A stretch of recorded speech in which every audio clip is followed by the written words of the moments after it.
NATO সামরিক জোটের সদস্য হলেও তুরস্কের প্রেসিডেন্ট রিসেপ তাইয়েপ এরদোয়ানের সঙ্গে ইসরায়েল ও পশ্চিমা শক্তি, বিশেষ করে যুক্তরাষ্ট্রের সম্পর্ক বেশ জটিল সমীকরণে বাঁধা। যদিও তুরস্ক বিশ্বের প্রথম মুসলিম সংখ্যাগরিষ্ঠ দেশ হিসেবে ইসরায়েলকে স্বীকৃতি দিয়েছিল, তবুও ফিলিস্তিন ইস্যুতে এই তুর্কি বারবার তেল আবিবের বিরোধিতা করেছে।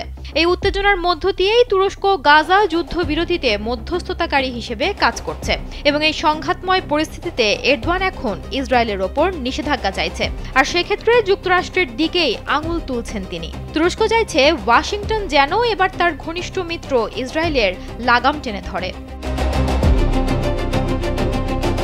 উপসাগরীয় সফর থেকে ফেরার পথে এরদোয়ান সাংবাদিকদের বলেন, আন্তর্জাতিক সম্প্রদায়ের প্রতি, বিশেষ করে যুক্তরাষ্ট্রের প্রতি তার জোরালো আহ্বান, তারা যেন গাজায় যুদ্ধবিরতি চুক্তি মেনে চলতে ইসরায়েলের ওপর চাপ সৃষ্টি করে। এরদোয়ানের বক্তব্য অনুযায়ী তুরস্ক যুদ্ধবিরতি নিশ্চিত করতে সর্বোচ্চ চেষ্টা করছে।